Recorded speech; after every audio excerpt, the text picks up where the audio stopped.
Hyrja e lam të mirës e Muhamedit a.s.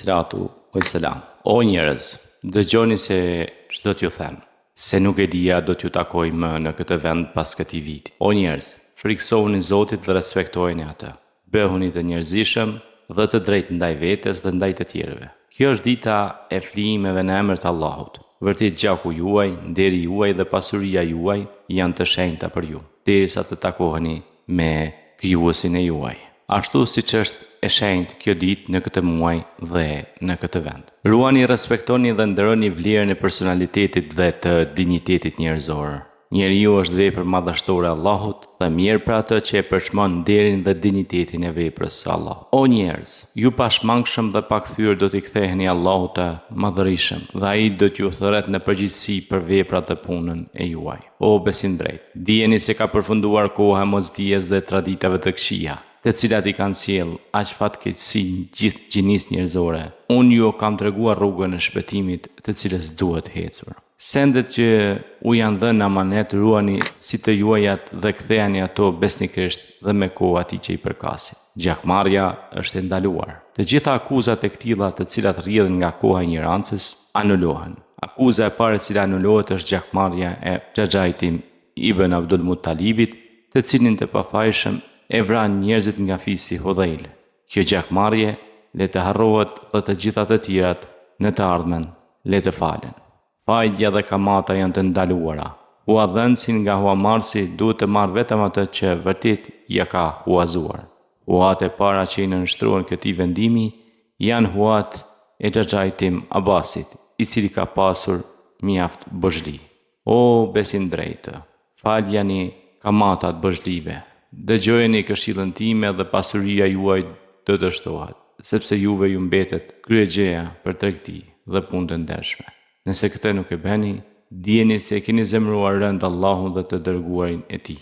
Nëse bozhliu juaj është në vështirësi, vazhdojani afatin e pagimit. Ndërsa nëse jeni në gjendje që t'ia falni borxhin, atëherë kjo është më e mirë për ju. O besim drejt, o njerëz, friksohuni ditës e cila vërtet do të vijë, kur të gjithë do të paraqiteni para Allahut, gjykatësit të vetën suprem. Ditën në të cilën ju pret drejtësia absolute. Kur të obligoheni se do ta paguani borxhin, paguajeni me kohë, dhe kur ta bëni marrëveshjen, bëni atë me shkrim, sakt dhe besnikërisht. Theksojeni afatin e pagesës. O ju që të vdisni, duajini dhe dëgjojeni Zotin, krijuesin e materjes dhe asaj që është shpirtërore, i cili krijoi mashkullin dhe femën, prej të cilëve u zhvillua tërë gjinia njerëzore. Friksohuni Allahut në ndihmën, prehjen dhe mëshirën e të cilit të gjithë jemi udhëzuar. Ne jemi të vdekshëm dhe çdo moment jemi sa më afër vdekjes dhe takimit me të, me Allahun subhanahu wa taala, gjykatësin e drejtë. Respektojeni farefisin, besnikërisht përmbushni detyrat dhe obligimet të cilat ekzistojnë ndërmjet burrit dhe gruas, si dhe ndërmjet prindërve dhe fëmijëve. Xheneti është nën këmbët e nënës. Ruajuni nga prostitucioni, tradhtia bashkëshortore dhe xhelozia. Prostitucioni dhe tradhtia bashkëshortore janë mëkat i rënd, ndërsa xhelozia shpije ka përçarja në martesë. Martohuni me ato të cilat i doni, e kur Zoti me vullnetin e vet do t'ju bashkojë, atëherë respektohuni. Duajuni dhe jetoni në dashuri dhe harmoni. O bashkëshort, silluni ndaj grave tuaja me shumë mirësi dhe dashuri. O besim drejt, largohuni nga tresave dhe përgojimit. Le të jenë të mallkuar në dy botrat ata që u bëjnë shpifje grave të ndershme, ata që i akuzojnë gratë të ndershme për tradhti në martesë ose për amoralitet, e për këtë nuk mundën t'i sjellin 4 dëshmitarë të besueshëm, dënoni me 80 goditje dhe më asnjëherë mos u besoni, sepse janë të poshtër dhe të këqij.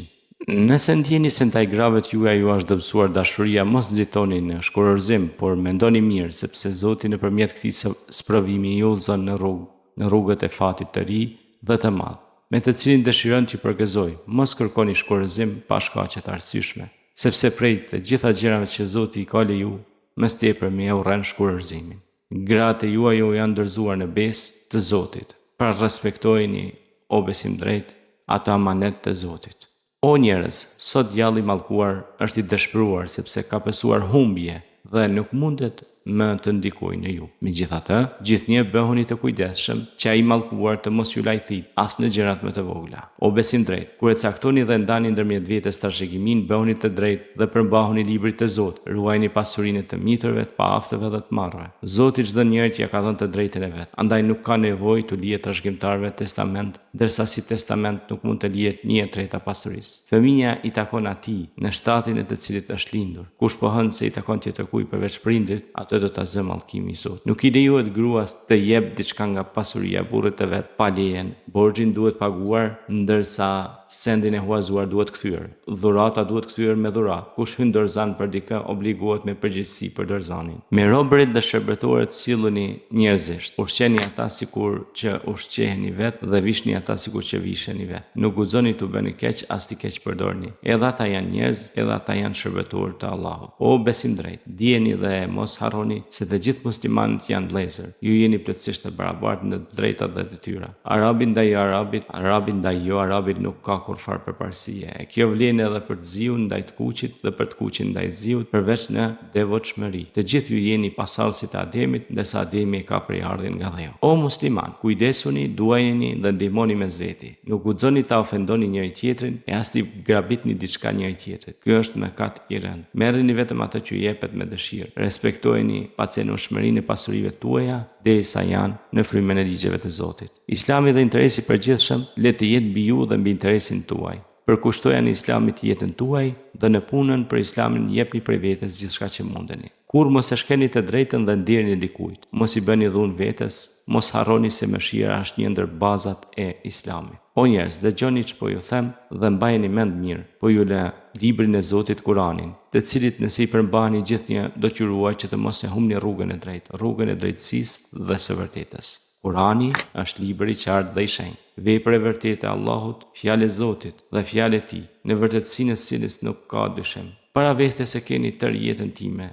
fjalët dhe veprat e mia. Gjithçka që kam folur dhe punuar, jam përpjekur të jetë në përputhshmëri të plotë me urdhat e Zotit. Ju vërtet nuk do të lajthitni përderisa i përbahni Kuranit, librit të Zotit dhe Sunetit, traditës sime. O njerëz, pas meje nuk do të vi më lajmëtar tjetër nga Zoti dhe pas jush nuk do të ketë më pejgamber. Pra bëni ibadet, besoni dhe adhuroni Zotin. Fani 5 namazet në kohë, agjironi Ramazanin, jepni zeqatin me plot zemër të kënaqur dhe kryeni haxhin, si dhe zbatoni urdhnat e sundimtarëve tuaj, ashtu do të hyni në xhenet e Zotit tuaj. O besim drejt, lidhni gjithnjë të vërtetën e pastër. Urrejtja asnjëherë të mos ju largojë nga rruga e drejtë. Drejtësia është motra e devotshmërisë. Friksohuni Allahut se ai sheh veprimet tuaja. O njerëz, e dëgjuat porosin time, pra futeni atë në zemrën tuaj dhe praktikojeni në jetën tuaj. Të gjithë ata që i dëgjuan fjalët e mia, le t'u përcjellin atyre që nuk i dëgjuan, se ndodh që ata të tjerët i kuptojnë më mirë. O Zoti im, ai përmbusha detyrën dhe misionin e besuar. Rreth 140.000 haxhiler broheritën një zëri. O i dërguar i Zotit, ti e përmbushë misionin tënd besnikrisht dhe na e komunikova atë që të urdhëroi Zoti. Atëherë Muhamedi alayhis salam u tha: O Zot, dëshmo, o Zot, dëshmo. Atë ditë ati ju shpall ajetin nga